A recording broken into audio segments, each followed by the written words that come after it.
Que sí. A ver, si arranca.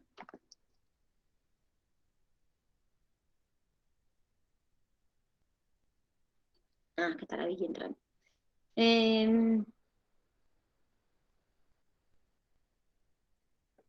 Bueno, Ya bien. arrancó a grabar, Continuamos. Dani. Exacto, sí, ahora sí. Em, Vamos a continuar con la corrección del global 3. Vamos a arrancar con la pregunta número 15. Nos dice, las células eucariotas pueden dividirse a través de procesos sexuales y asexuales, dependiendo de los requerimientos del organismo para reponer sus células o producir descendencia. Dice, con respecto a la etapa de la anafase 2 de la meiosis, es correcto decir que, o sea, que acá me preguntaban puntualmente por la meiosis 2 y por la anafase 2. ¿Qué se separaban en anafase 2? Que lo diferenciamos de anafase 1. La cromática primera. Es decir, en la anafase 1 se separan cromosomas y en la anafase 2 se separan cromátides. Entonces, basándome en eso, vamos a las opciones.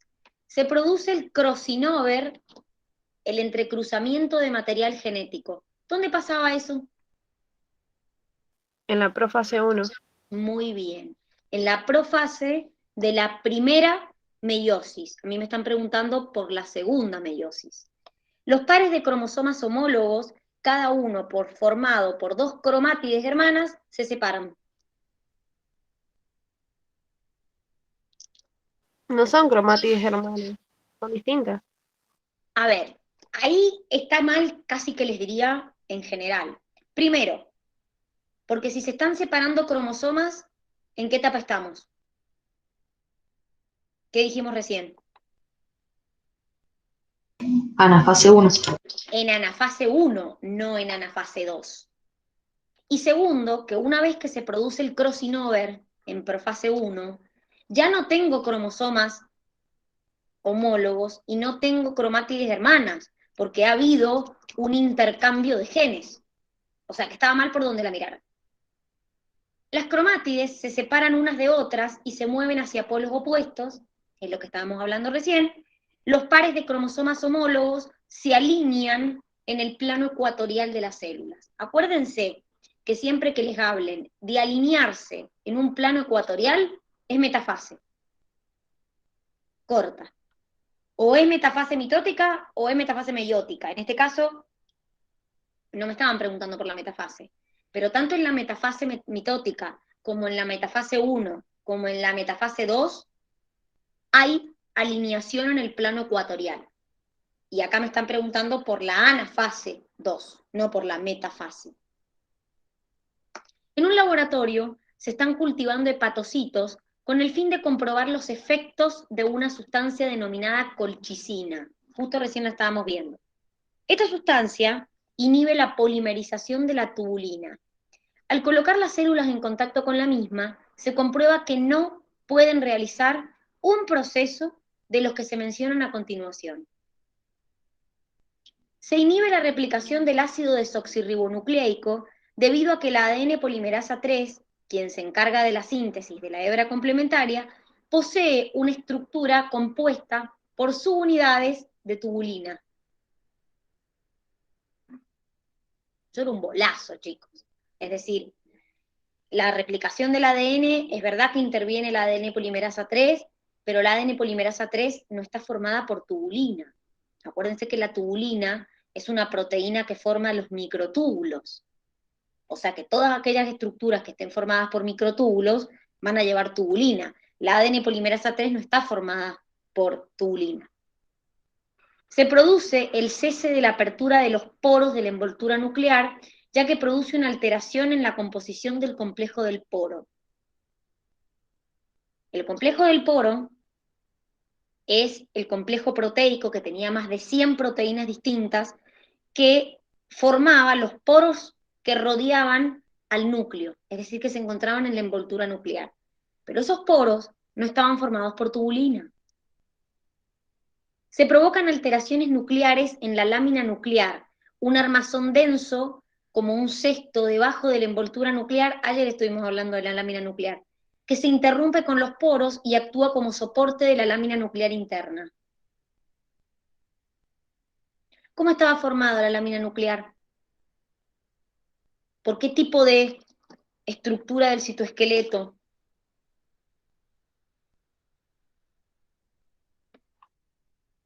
A ver si se acuerdan.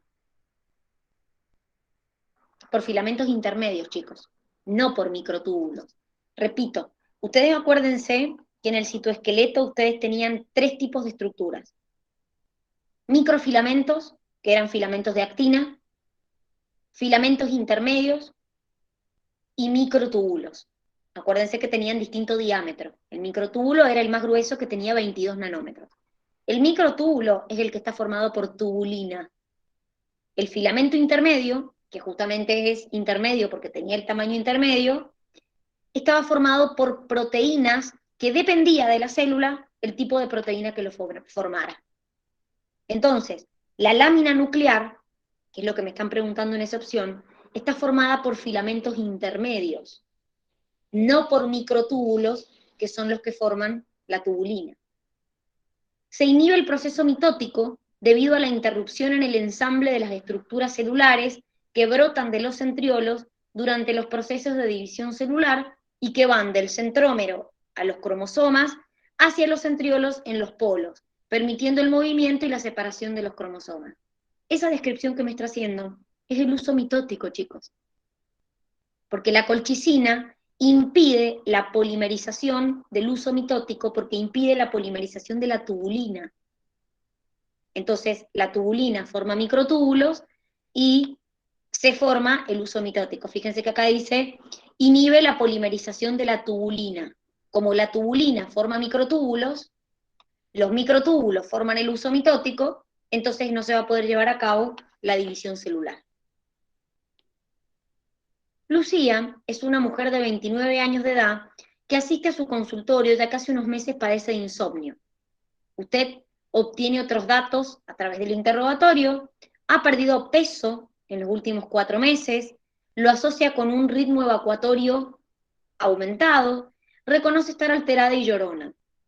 Tiene palpitaciones desde hace un tiempo y dice que últimamente su apetito ha aumentado. No refiere tomar ninguna medicación en forma habitual. Con estos datos y antes de iniciar el examen físico, usted piensa que la paciente, marque lo correcto, padece anorexia nerviosa y necesitará ayuda psiquiátrica y psicológica.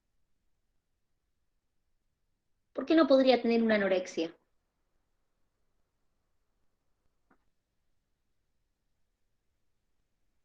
Porque si tuviera anorexia, es verdad que habría perdido peso, pero ¿qué tendrá que ver el insomnio? ¿Qué tendrá que ver las palpitaciones? ¿Qué tendrá que ver justamente el aumento del apetito y la anorexia? Son todo lo contrario. Entonces claramente no podría ser una anorexia. Tiene disfunción del páncreas y estas podrán ser las manifestaciones iniciales de una diabetes. ¿Cuáles eran las manifestaciones de una diabetes, chicos? Las típicas.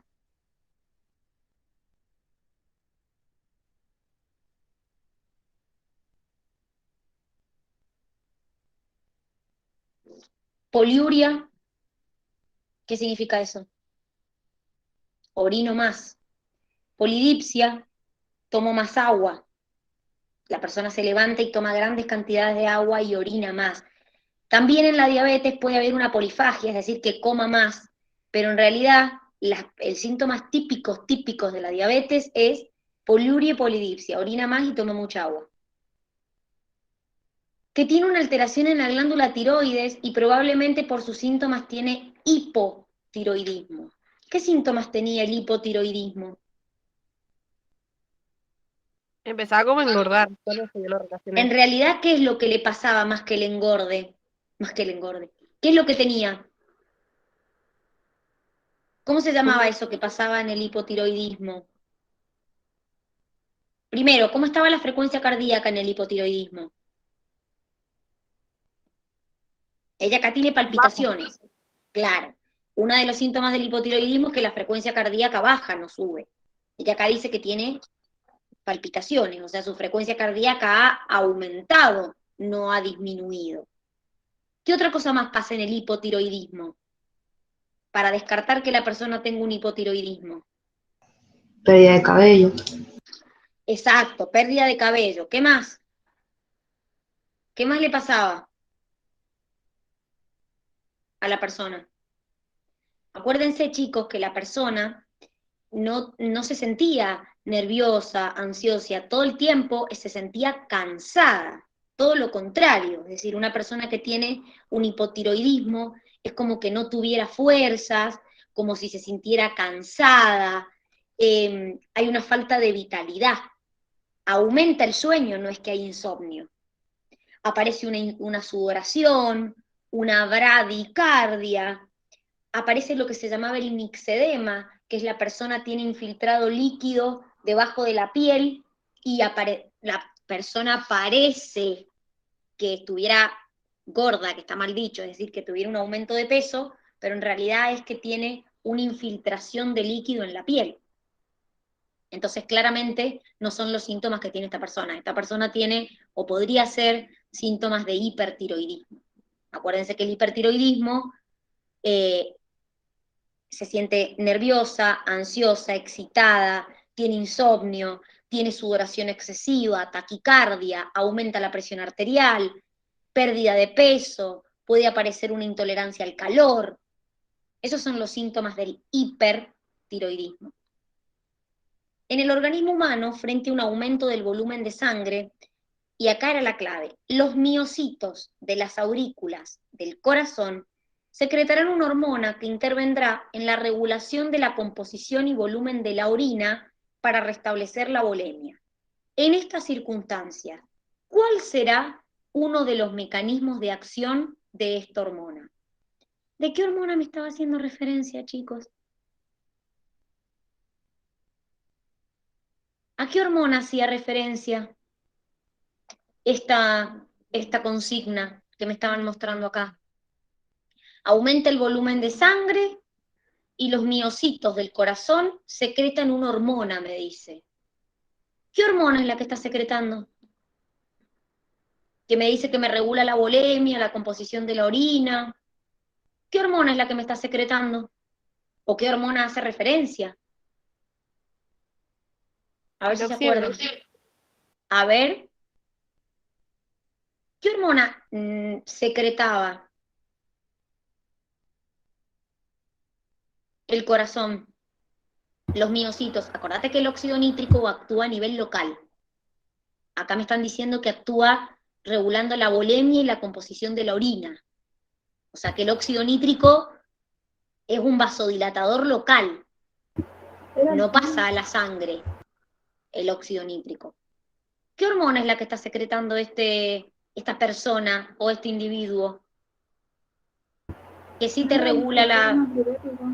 Muy bien, el factor natriurético auricular o también denominado FAN. El factor natriurético auricular o FAN, ¿qué hacía? A ver, ¿qué hacía? Aumentar la diuresis y la natriuresis. Me aumentaba la pérdida de sodio y me aumentaba la pérdida de agua por orina. ¿Y qué más hacía el FAM?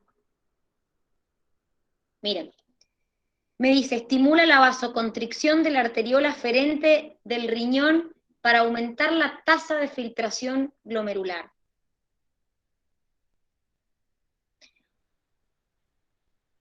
El FAN, como ustedes me dijeron, cumple función de natriuresis y de diuresis. Es decir, yo pierdo agua y pierdo sodio por orina. Entonces, sobre cómo actuaba el FAN, porque está bien, es el FAN o factor natriurético auricular que producen principalmente las aurículas del corazón. ¿Cómo actuaba ese FAN que produce el corazón? ¿Cómo hace para regular la hormona, la orina, la composición de la orina y eso?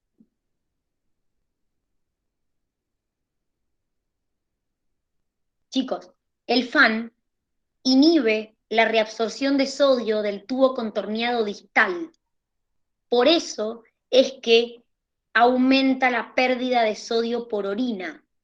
Es decir, hace que en mi tubo contorneado distal no se reabsorba sodio. Si no se reabsorbe sodio, el sodio se va con la orina, y por eso digo que me estimula la natriuresis. Estimula la secreción de hormona antidiurética al intervenir en la regulación de la diuresis. No, quien interviene en la secreción de antidiurética es la angiotensina 2, que estimula la secreción de antidiurética. El FAN no. Inhibe la secreción de iones sodio en el tubo contorneado distal, disminuyendo la natriuresis. La aumenta. Exacto. Si yo al sodio no lo reabsorbo, lo pierdo con la orina. Entonces me aumenta la natriuresis. Inhibe la secreción de aldosterona por la corteza suprarrenal al intervenir en el circuito de retroalimentación que controla su producción. Yo no sé si se acuerdan, esto lo vimos en excretor, cuando vimos todas las hormonas que regulaban la orina, o la formación de la orina, y dijimos que cuando se libera FAN, dijimos que te inhibe la reabsorción de sodio en el tubo contorneado distal, y además inhibe la secreción de aldosterona. Es decir, cuando yo libero FAN, inhibo la secreción de aldosterona justamente por la corteza suprarrenal. Entonces, por eso estará la correcta. Esta estaría correcta si acá dijera aumentando la natriuresis, pero dice disminuyendo la natriuresis. ¿Qué hace el FAN cuando aumenta la natriuresis? ¿Qué pasa con mi presión si pierdo más sodio por orina? ¿Qué le pasará a mi presión? Baja, Si pierdes chicos. mucho sodio, baja la presión, pero si Exactamente. Es decir, que ¿cuándo voy a secretar FAN? Cuando mi presión haya ¿qué? Cuando haya aumentado la presión, y es decir, el volumen de sangre que llegue a mi corazón sea más, y entonces ahí se secreta el FAN. En el organismo humano, para que se lleve a cabo la ventilación, la presión del aire dentro de los pulmones debe ser diferente que la presión atmosférica. ¿Qué acciones realiza el organismo para disminuir la presión del aire dentro de los pulmones y, como consecuencia de ello, producir un movimiento de aire?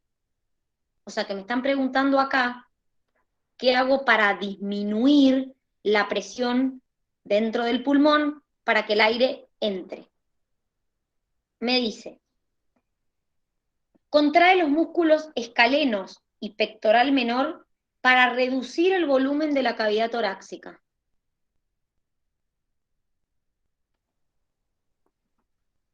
¿Cuándo contraíamos el escaleno y el pectoral menor? ¿En un proceso de qué? Cuando respirábamos, ¿cómo? ¿En forma normal o forzada? Forzada. Bien, se contrae el escaleno, se contrae el pectoral menor. Estoy haciendo una inhalación forzada. O sea, una inhalación. Si yo inhalo, ¿qué pasa en una inspiración profunda, por ejemplo? Igual en la inhalación pasa. ¿Qué pasa con la cavidad torácica? Aumenta. Exactamente, chicos. Aumenta el volumen de la cavidad torácica para disminuir la presión dentro de la cavidad torácica. O sea que estaría bien, salvo que dice reduce el volumen de la cavidad torácica. Contrae los músculos abdominales y redondo menor que aumentan la presión intrapleural. ¿Cuándo se contraían los abdominales, por ejemplo? En una exhalación profunda. Exactamente, en una expiración forzada. ¿Y eso qué hacía? Que yo aumentara la presión abdominal y en ese caso estoy exhalando, no estoy inhalando. Entonces, la pregunta era que qué pasaba para disminuir la presión de aire dentro del pulmón. No quieren aumentarla. Contrae músculos que reducen la presión intrapleural que es subatmosférica. Es decir, para yo lograr reducir la presión adentro de los pulmones, primero contraigo y desciendo el diafragma.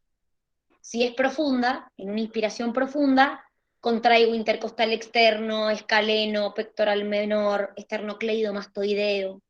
Entonces, ¿qué pasaba en una inhalación con la cavidad torácica?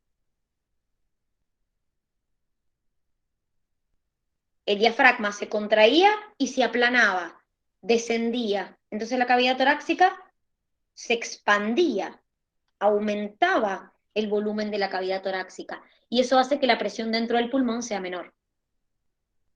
Contrae los músculos que mueven la parrilla costal, hacia abajo y hacia adentro.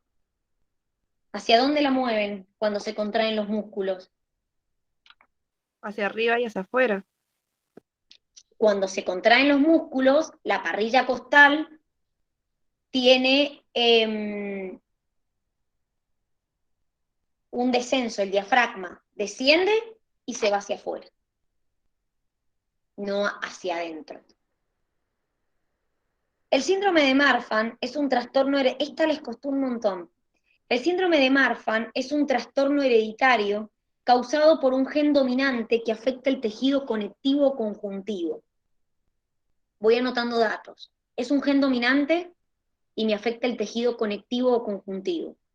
Los tejidos conectivos o conjuntivos dan apoyo, reúnen y protegen a los otros tipos de tejido y se caracterizan por tener matriz extracelular abundante, la cual está formada por polisacáridos y proteínas secretadas localmente. Los signos y síntomas de la enfermedad varían ampliamente, aún entre miembros de la misma familia. Otro dato importante.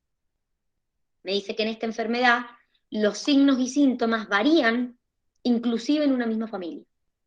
O sea, es dominante, afecta el tejido conectivo y tiene síntomas distintos en distintas personas. Algunas personas experimentan solo efectos leves, pero otras poseen complicaciones que ponen en riesgo la vida. ¿Cómo? Y ahí me daban las opciones. Puede causar hiperlaxitud, daño en arterias, como por ejemplo en la aorta, y problemas en válvulas cardíacas, como pueden ser más débiles de lo normal.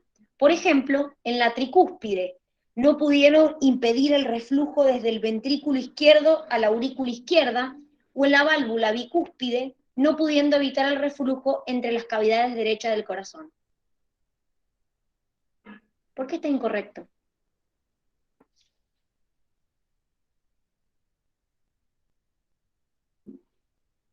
A ver, ¿es verdad que puede causar hiperlaxitud? ¿Es verdad que puede dañar las arterias? ¿Es verdad que puede dañar las válvulas cardíacas? Porque es todo tejido conectivo, chicos. Todo lo que sea conectivo puede estar dañado. Ahora, ¿por qué está incorrecto esto? Las válvulas las mandan al revés.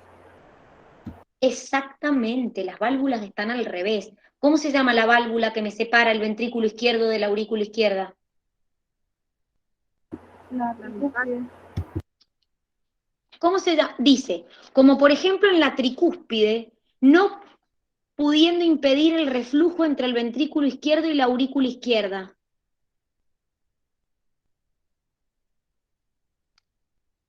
¿Cómo se llama la válvula que separa el ventrículo izquierdo de la aurícula izquierda? La parte izquierda del corazón. Mitral o bicúspide, chicos. La parte derecha es la que está formada por o sea, separada por la tricúspide. Acá está al revés, me dice que la tricúspide está en la parte izquierda del corazón y la bicúspide en la parte derecha. Está al revés. O sea, esto ni siquiera era saber la enfermedad de Marfan, era corazón. Ya que es una enfermedad autosómica dominante, con penetrancia casi completa, pero alto grado de expresividad variable, el grado en que se expresa la mutación puntual en el gen FBN1, que codifica la proteína fibrilina de la matriz extracelular, en el fenotipo de un individuo puede variar. A ver, ¿qué es autosómica dominante? Supongamos que yo no me acuerdo, me lo dice la consigna. O sea que eso no estaba en discusión.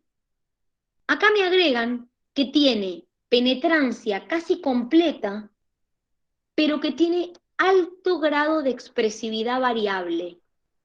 ¿Qué significa eso? Esto está en genética, chicos, el concepto de penetrancia y expresividad. Que no en todos los individuos se va a expresar igual. Exactamente, y de hecho es lo que me decía la consigna al principio, que algunos individuos expresan cosas muy graves y otros individuos es leve.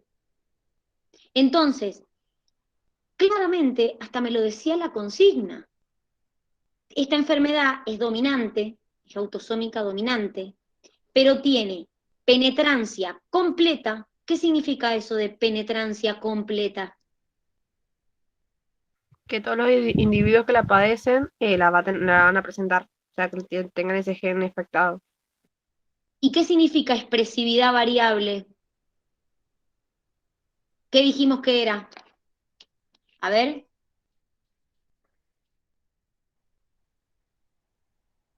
El grado que se expresa el gen. Es decir, chicos, acuérdense que cuando yo hablo de penetrancia, hablo de la proporción de individuos que tienen el fenotipo correspondiente a un genotipo particular. Si me dice que tiene penetrancia completa, quiere decir que todos tienen el genotipo. Ahora, el grado en que se expresa es variable y a eso se le llama expresividad variable.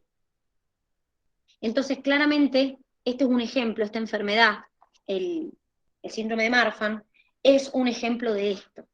Dice, puede ocasionar alteraciones en la formación de los huesos, ya que se produce la cantidad de matriz extracelular producto de la inhibición de los osteoblastos y la activación de los osteoclastos. De esta forma, se produce una altura excesiva y extremidades largas, pudiendo aparecer también trastornos como la escoliosis y anomalías en el tórax.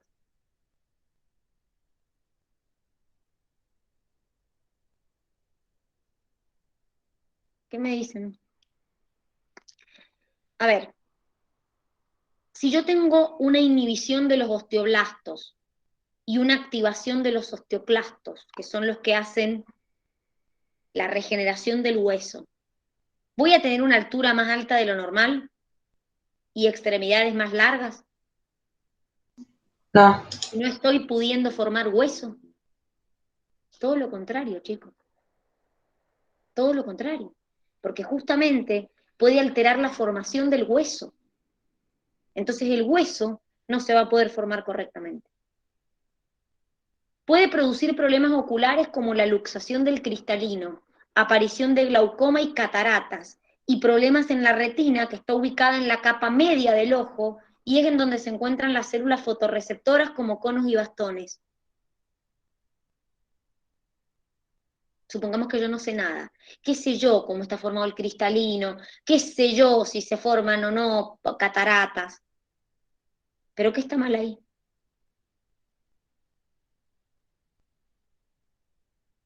La retina, chicos, es la capa más interna del ojo. No está en la capa media. Es la capa más interna y es la que contiene a los conos y a los bastones. Ahí me dice que pertenece a la capa media del ojo. Por más que yo no supiera todo lo otro, lo de la retina está mal, porque es la capa más profunda del ojo. Pertenece a la túnica íntima, o túnica interna, mejor dicho. Sabemos que la materia prima del cambio evolutivo es la variabilidad genética. Con respecto a ella podemos decir que se consideran las mutaciones como el origen de la variabilidad genética, dado que proporcionan las variaciones sobre las que operan otras fuerzas evolutivas. Si bien existen distintos mecanismos por los cuales los genes pueden ser duplicados, es importante tener en cuenta que los tramposones, al ser genes duplicados libres, pueden transitar su camino propio, estando libre de restricciones selectivas. Esto, chicos, está copiado tal cual de su cuadernillo. Tal cual.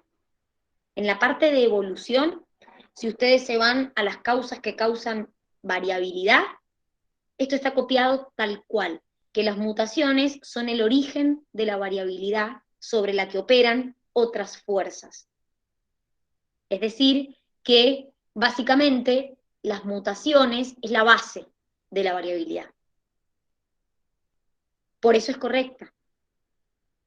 La reproducción sexual ha permitido la gran promoción de la variabilidad genética.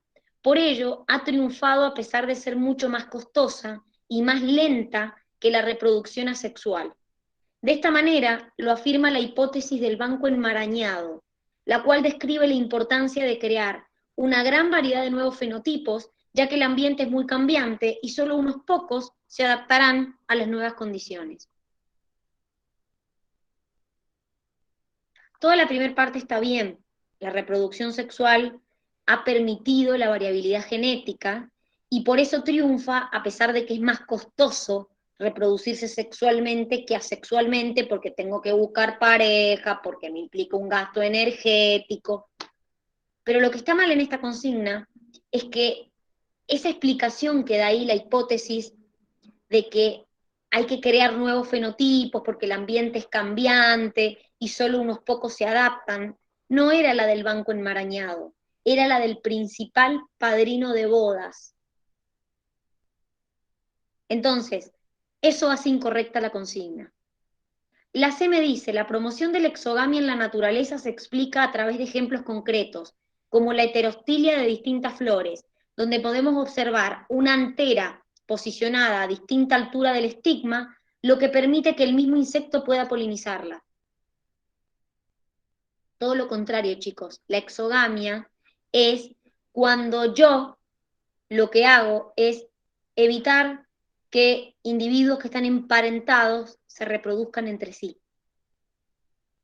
Por ejemplo, en las flores, el estigma y las anteras, que son el aparato reproductor femenino y masculino, están a distinta altura para que el mismo insecto no las pueda autopolinizar. Entonces, que no se mezcle la gameta femenina y masculina de la misma flor, porque eso sería una endogamia. Entonces, la naturaleza siempre promueve la exogamia. La diploidía es un ejemplo de mecanismo que preserva la variabilidad genética, ya que existe la posibilidad de que el organismo diploide pueda expresar de inmediato las variaciones genéticas en el fenotipo, mientras que los organismos haploides dejan almacenados alelos recesivos y se demoran más tiempo en poder expresarlo. Es al revés. Los haploides expresan de inmediato las variaciones genéticas y los diploides, como pueden tener un alelo dominante y un recesivo, pueden dejar información almacenada en el alelo recesivo y expresarlo después. Por eso la diploidía también es una causa de la variabilidad genética. Es un factor que favorece la variabilidad genética junto con la exogamia, junto con las mutaciones, junto con la reproducción sexual. Los virus son parásitos intracelulares obligados que pueden infectar a células procariotas y eucariotas, causando diversas patologías. Con respecto a ello, marque lo correcto. Los bacteriófagos son ADN virus que se encargan de lisogenizar bacterias uniendo su material genético al del procarionte. Eso es tal cual, y de hecho lo estuvimos hablando ayer, de los virus que infectan bacterias, que es a los que se les denomina bacteriófagos. Todos los virus tienen una cubierta lipoproteica, la cual les sirve para brindar especificidad y garantizar su ingreso en la célula del huésped.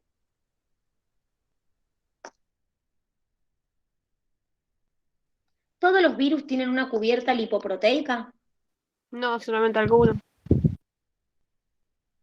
Es decir, solamente algunos, y generalmente los que nos infectan a nosotros, porque acuérdense que esa cubierta lipoproteica lo protege del ataque del sistema inmune. Por ejemplo, el virus de la influenza lo tiene.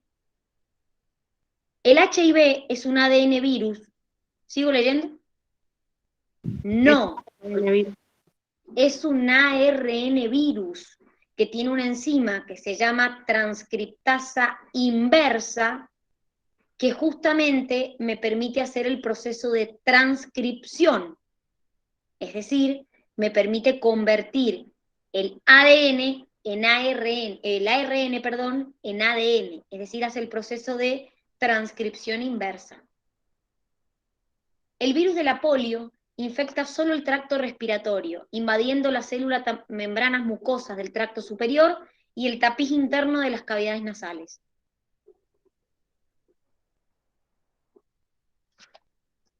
El virus de la polio, chicos, infecta también el sistema nervioso, no solamente el sistema respiratorio. Muchos procariotas tienen estructuras que permiten su movilidad o desplazamiento, cuando una de ellas tiene características específicas que permiten su funcionamiento. ¿Cuál de las siguientes opciones presenta el mecanismo de acción de una de ellas? Los flagelos polares, presentes en los dos extremos de la célula, contienen un motor rotativo en el filamento del flagelo que determina la dirección del movimiento.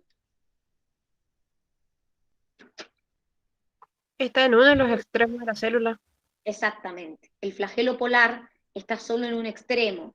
Cuando la bacteria tiene en distintas partes distribuida el flagelo, se llama perítrico.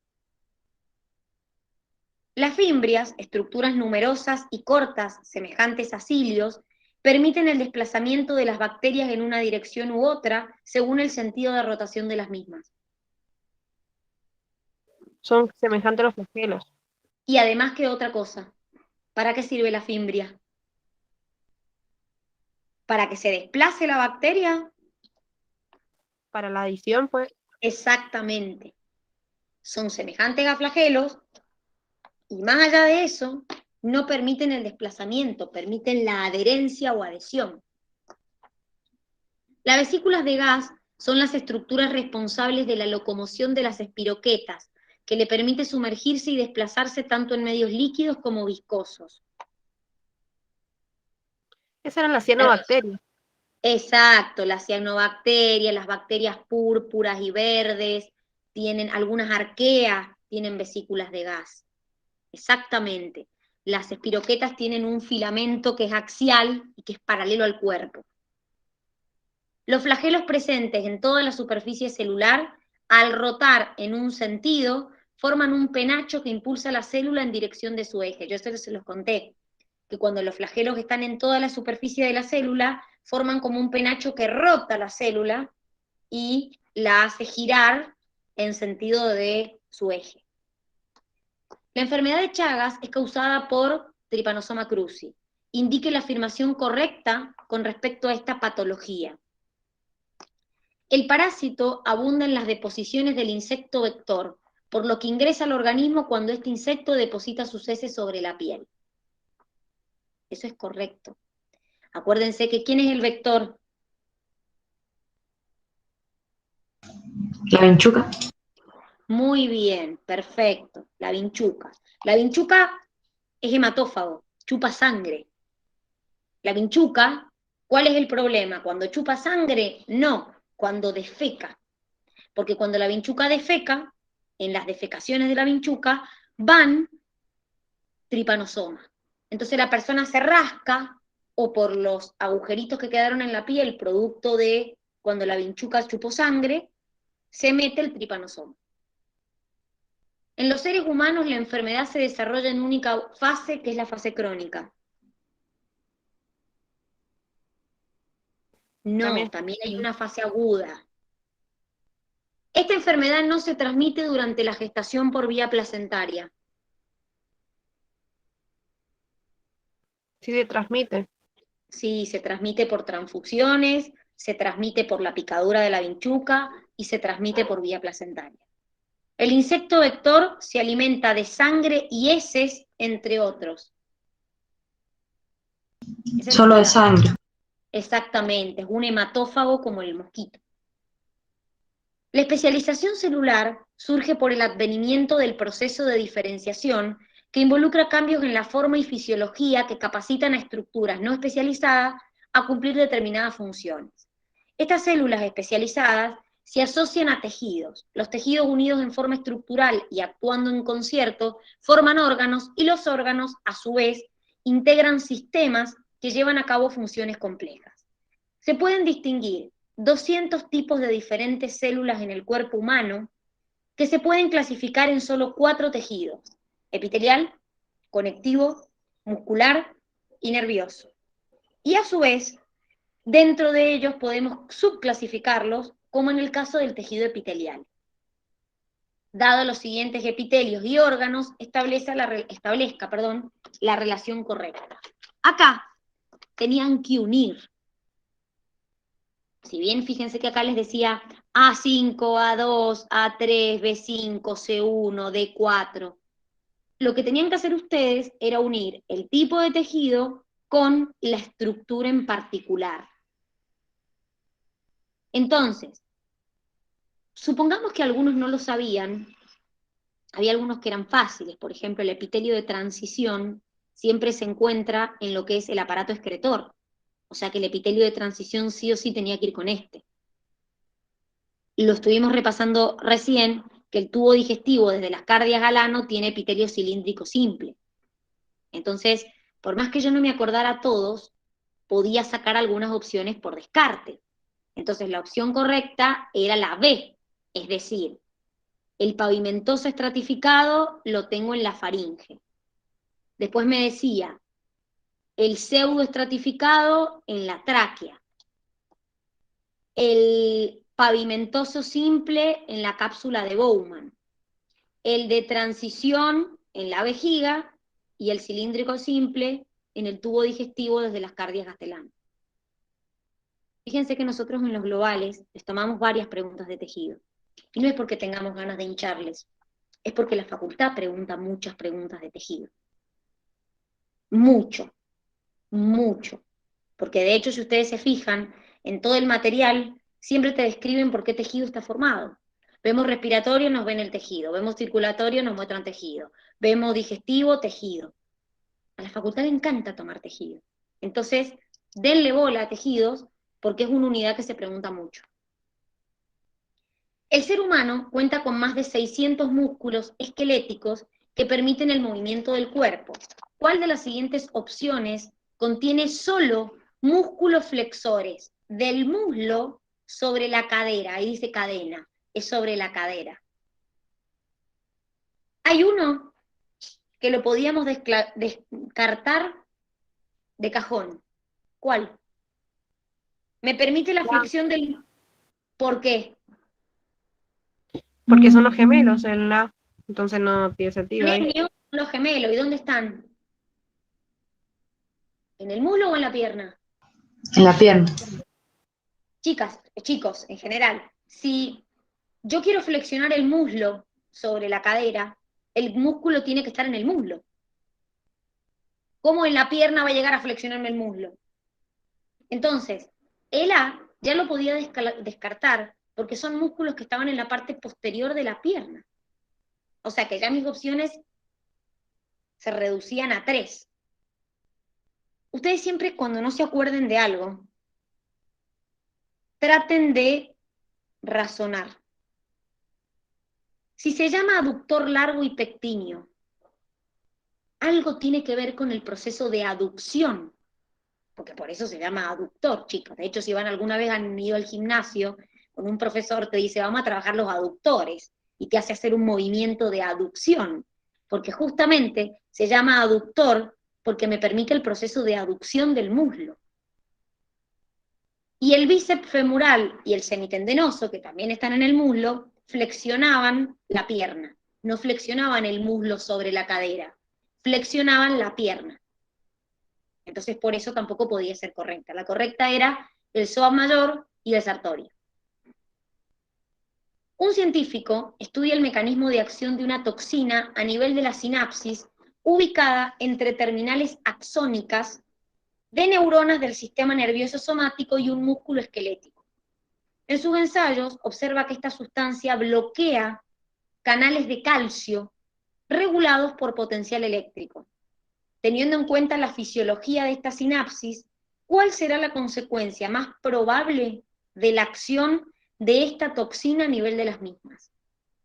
Es una toxina que bloquea canales de calcio y está analizándolo entre una neurona del sistema nervioso somático y un músculo esquelético, que obviamente inerva a ese músculo.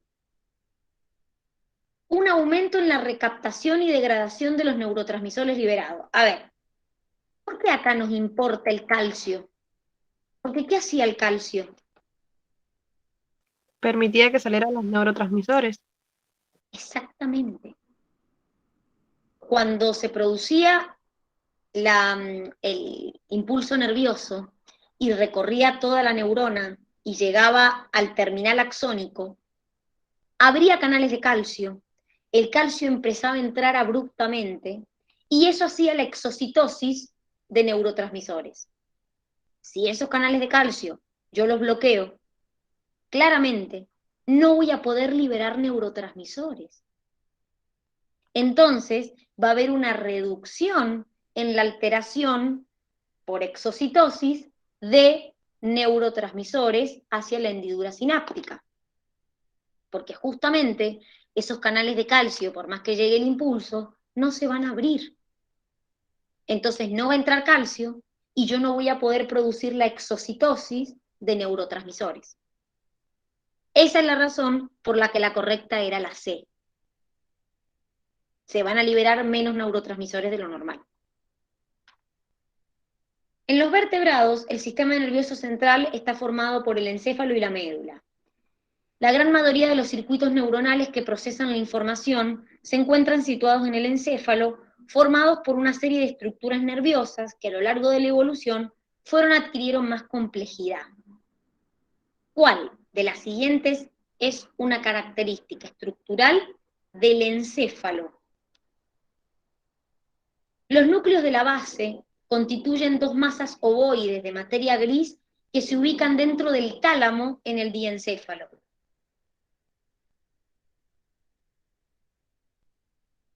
¿Qué eran los núcleos de la base?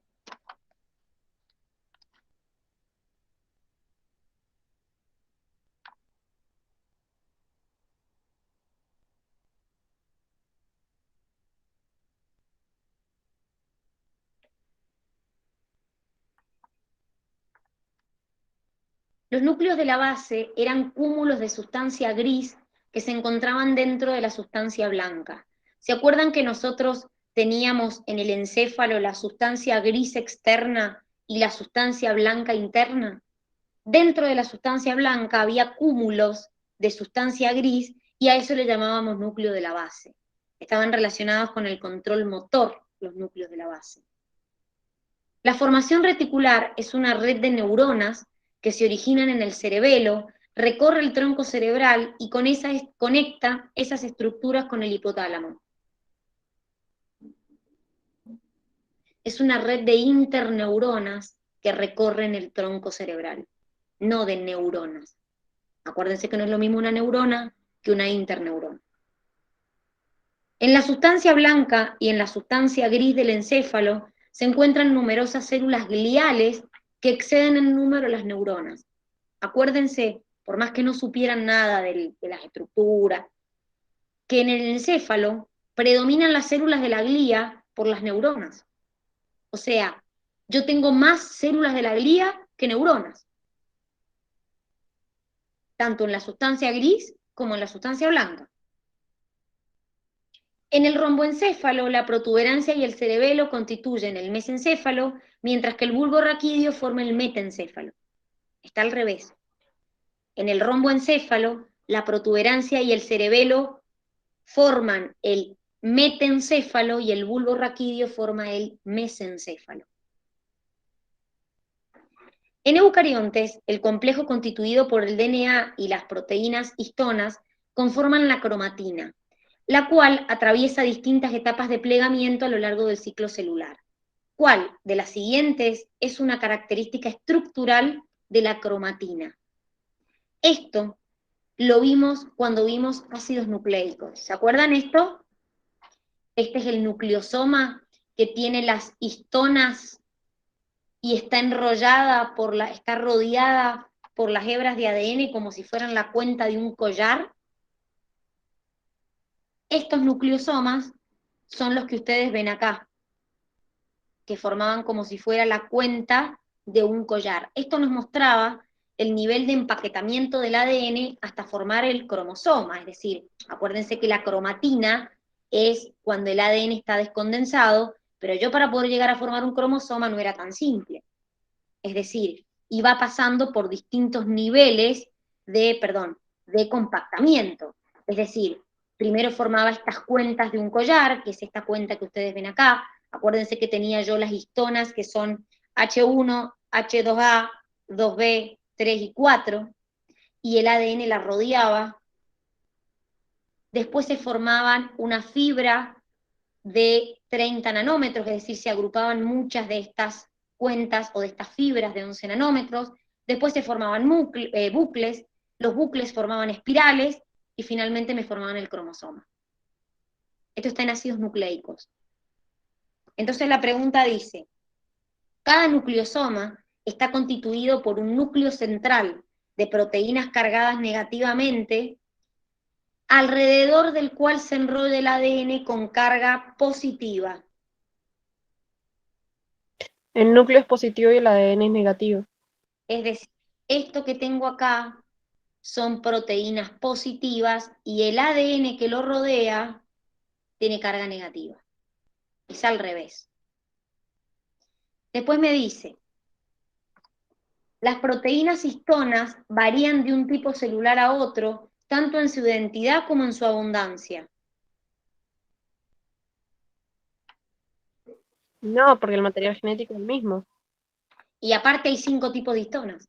O sea que no es que cambian su identidad. Hay H1, H2A, 2B, 3 y 4.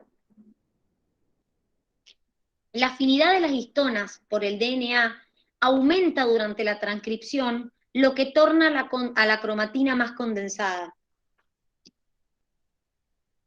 Es al revés, porque en el proceso de transcripción es cuando la histona y el ADN tienen menos afinidad, porque hay cambios químicos, hay acetilaciones que se producen, entonces me reduce la carga positiva de la histona y hace que tenga menos afinidad con el ADN.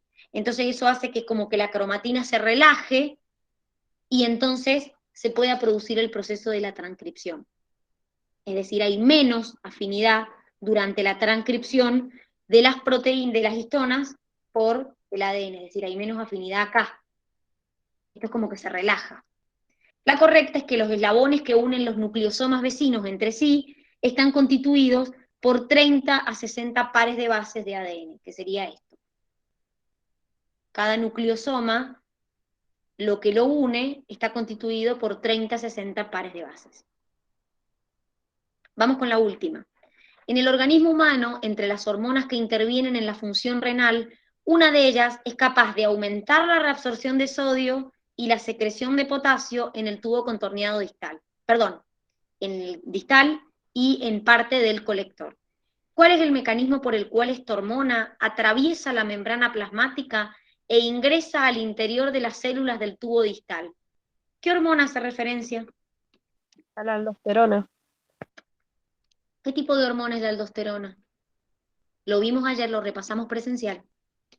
Es esteroidea, ingresa por difusión. Exactamente, porque es una hormona de la corteza suprarrenal. Entonces, como es una hormona esteroidea, ingresa por difusión. Acuérdense que las hormonas esteroideas, que son las sexuales y las de la corteza, tienen los receptores, que lo repasamos ayer, intracelulares. Entonces la hormona atraviesa por difusión la membrana y entra y se une con el receptor interno.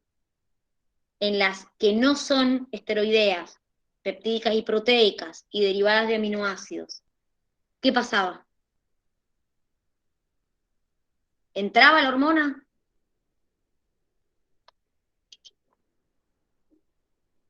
¿O no? ¿Cómo, Dani? ¿Cómo era la pregunta? En las hormonas que no son esteroideas, las peptídicas y proteicas o las derivadas de aminoácidos, la hormona entra a la célula blanco, No, tiene un segundo mensajero.